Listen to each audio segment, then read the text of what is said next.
स्वागत है आप सभी लोगों का मेरे चैनल साइंस और टेक्नोलॉजी में। मैं अनुपम विपुल आप सभी लोगों का स्वागत करता हूं आज के शो कंप्यूटर वेडनेसडे में। आज हम लोग बात करेंगे open network for digital commerce यानी कि ONDC के बारे में। तो आइए समझते हैं।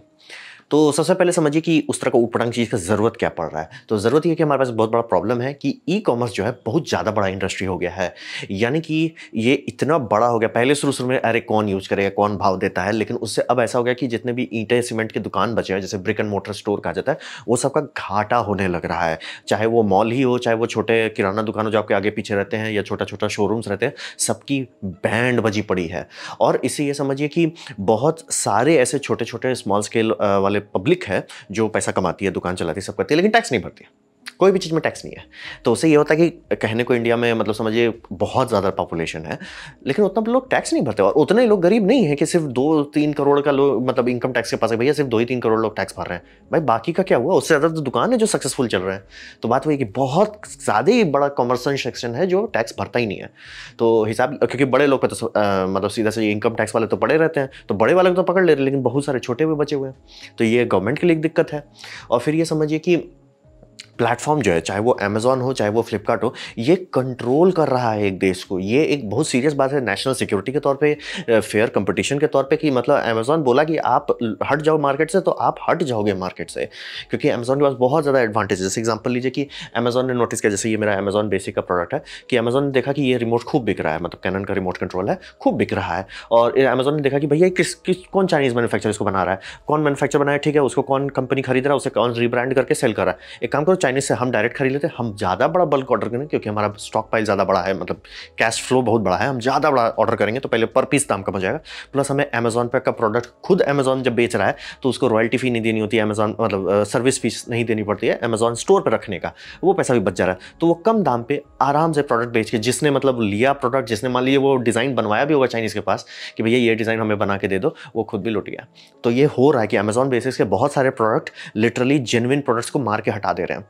तो ये बहुत सीरियस है। फ्लिपकार्ट भी यही करने पे आ गया। जैसे कि बहुत सारे मोबाइल डील जो आप देखते हैं एक्सक्लूसिव क्यों हो जा रहा है कि फ्लिपकार्ट में ही मिलेगा, तो वही समझिए कि ये प्लेटफॉर्म जो है पूरा देश को कंट्रोल करके बैठ गया है।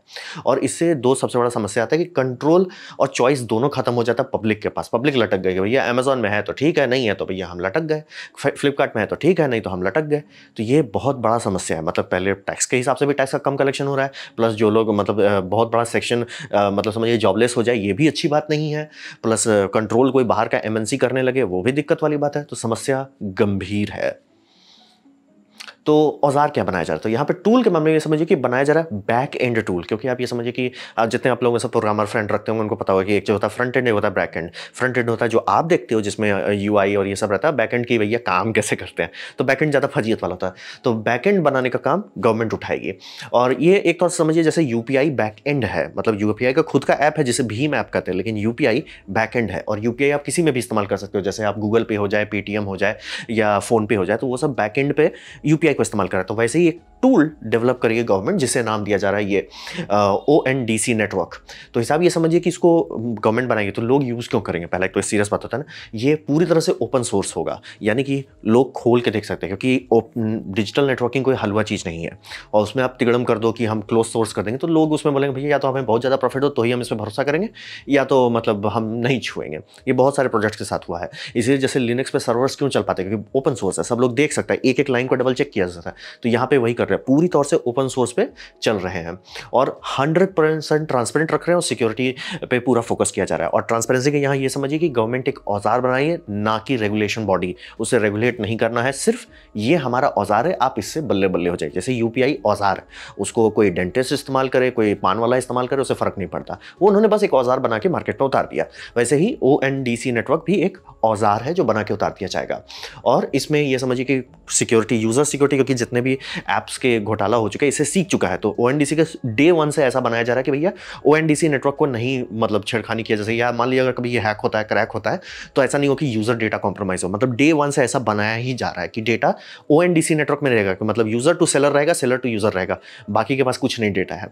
और तो बात होता है कि क्वालिटी कंट्रोल के लिए कुछ तो चाहिए होगा कि कैसे आप जानोगे कौन सही है, जैसे कि कौन सेलर सही है, कौन डिलीवरी सही है, कौन कस्टमर सही है, क्योंकि बहुत सारे कस्टमर भी घोटाला होते हैं और बहुत सारे सेलर भी घोटाला होते हैं। और सबसे बुरा केस में डिलीवरी वाला घोटाला वाला निकलता है, तो वो सबको मैनेज कैसे किया जाएगा? तो उसको मैनेज के लिए यूनिफाइड रेटिंग का प्रोटोकॉल बनाया जा रहा है। यानी कि आपका मान लीजिए 50 ऐप हो जाता है जिसमें सेलर्स लोग सामान डालते हैं, आपके 5 लाख कस्टमर हो जाते हैं। ये सब कहाँ जाएगा? तो ये सब एक central layer, open protocol layer पे जा रहा है, जिस लेयर का नाम है ONDC नेटवर्क।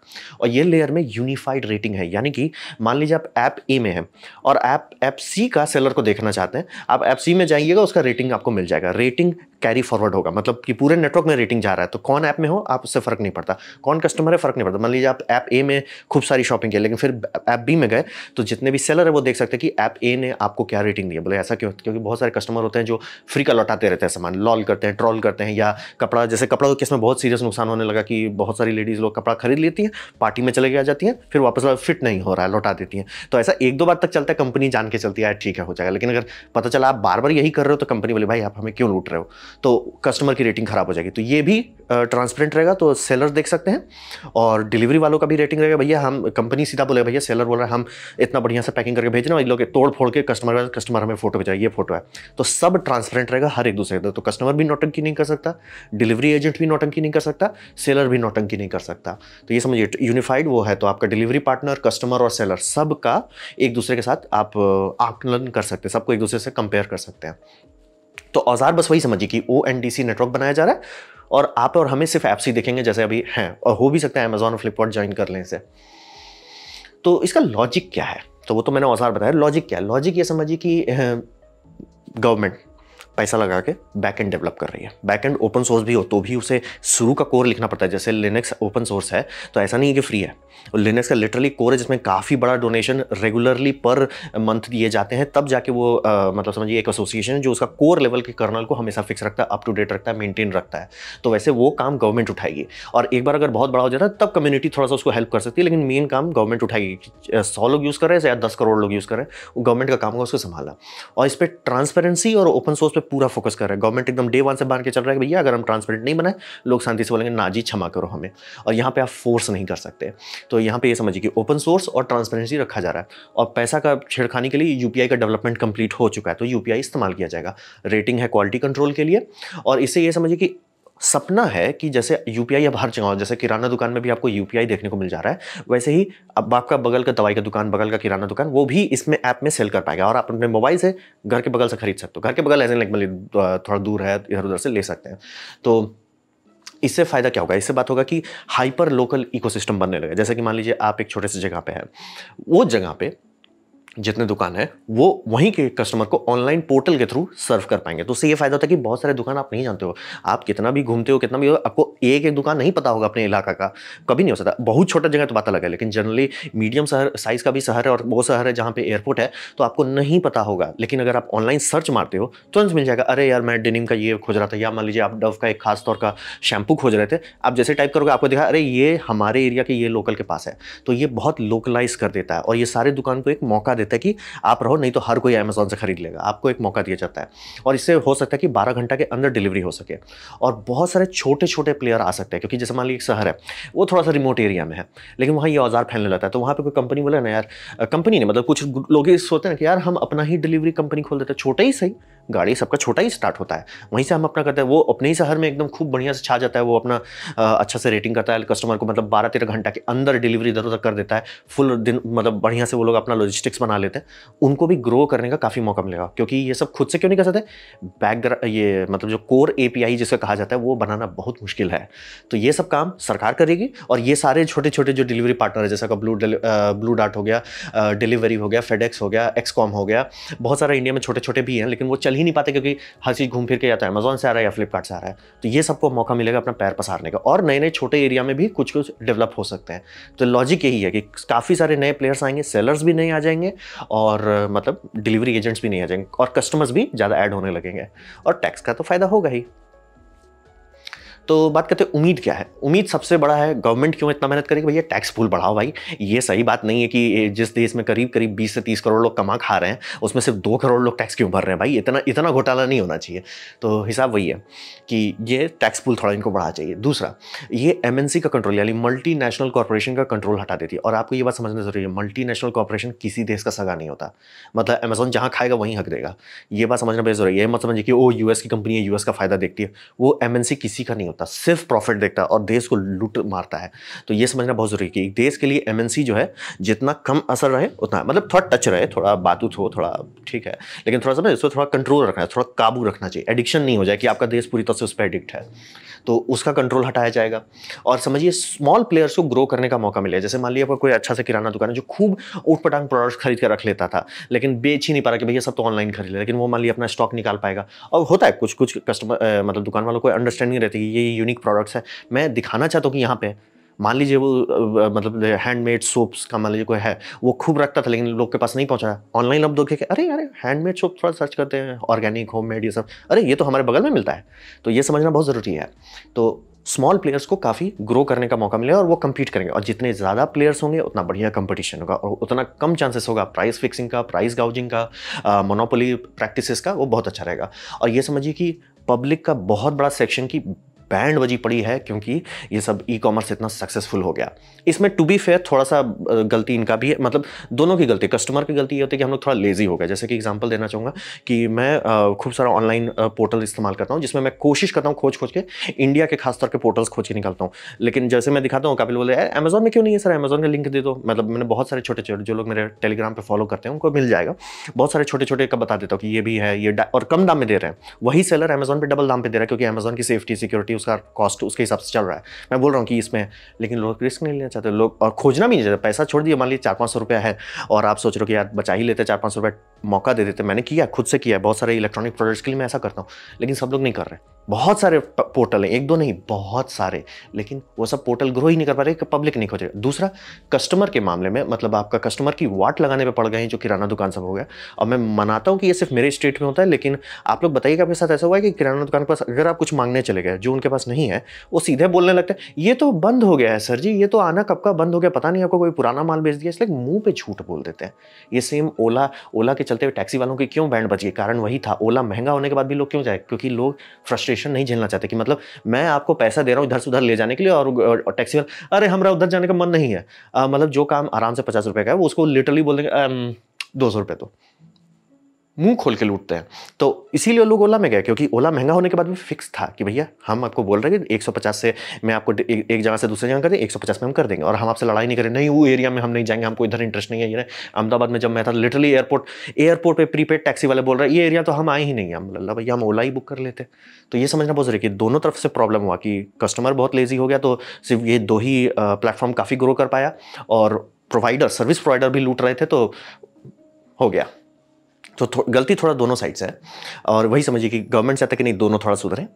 और इससे ये समझिए कि अमेजॉन और फ्लिपकार्ट का जो नुकसान किया है देश का, वो नुकसान कम हो जाए। और नुकसान क्यों है, बात है कि देश को नुकसान नहीं हुआ, टैक्स खूब आने लगा, देश का फायदा हो गया, मतलब ट्रेजरी का फायदा हुआ, लेकिन बहुत सारे ब्रिक एंड मोटर्स को और बहुत सारे मॉल सब घाटे में चलने लगे, बंद होने लगे। ये बहुत बड़ा लॉस है।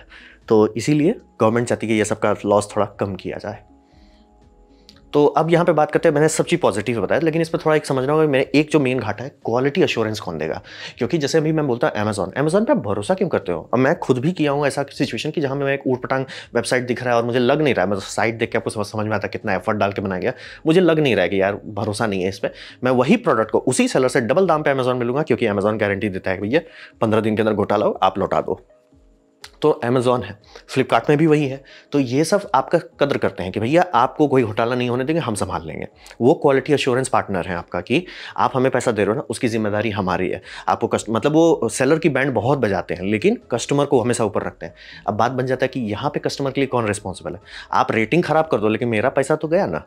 आप रेटिंग खराब कर, जैसे मान लो कि मैं एक जीपीयू खरीदने जाता हूँ और कोई घोटाला कर देता है, ठीक है सामान आ गया लेकिन नहीं ठीक से चल रहा था, मैं रिटर्न करने जाऊँ, नहीं जी सर रिटर्न पॉलिसी तो है ही नहीं, तो इसका कौन समाधान करेगा। आप रेटिंग खराब कर दोगे लेकिन मेरा तो पैसा गया, और मान लीजिए कोई बड़ा इक्विपमेंट रहा, मैं तो ठन गोपाल हो गया। तो ये समझना जरूरी कौन उसके लिए जिम्मेदार होगा। ये बात अभी सॉर्टेड नहीं है, सिर्फ मैं देख रहा हूँ कि रेटिंग करेंगे वो ठीक है, लेकिन वो समझ रहे मतलब काफ़ी लोग इसी बात पर रहेंगे, नहीं देखो यार मेरे को चाहिए, मतलब रिस्क ले रहे हो, कोई नया प्रोडक्ट पे रिस्क ले रहे हो तो आपको चाहिए होगा। और फिर ये होता है कि डिफेक्टिव प्रोडक्ट्स का मैनेजमेंट करना होगा, कॉन्फ्लिक्ट रेजोल्यूशन करना होगा। और इसमें एक बहुत खतरनाक चीज़ भी हो सकता है कि मैन्युफैक्चर सीधे उतर जाए, बोले भैया हम पूरा इकोनॉमी का एक सेक्टर ही हटा देते हैं ना, मैन्युफैक्चर ही उतर जाएगा। कि जैसे एग्जांपल देते हैं, सैनडिस्क का मेमोरी कार्ड खूब बिकता है, ठीक है, सैनडिस्क और सैमसंग का, ये दोनों कंपनी आ जाती है ना, यार हम डायरेक्टली हम ही नेटवर्क में बेचने लग जाते हैं। डिलीवरी पार्टनर आपने तो खूब सारे बना दिए, एक काम करते हैं ना, हम ही बेच देते हैं। हटाओ यार अमेजन को, हटाओ यार फ्लिपकार्ट को, हटाओ ये सब हुला लाला झिंगा लाला को, हम ही उतर जाते हैं। तब क्या कीजिएगा?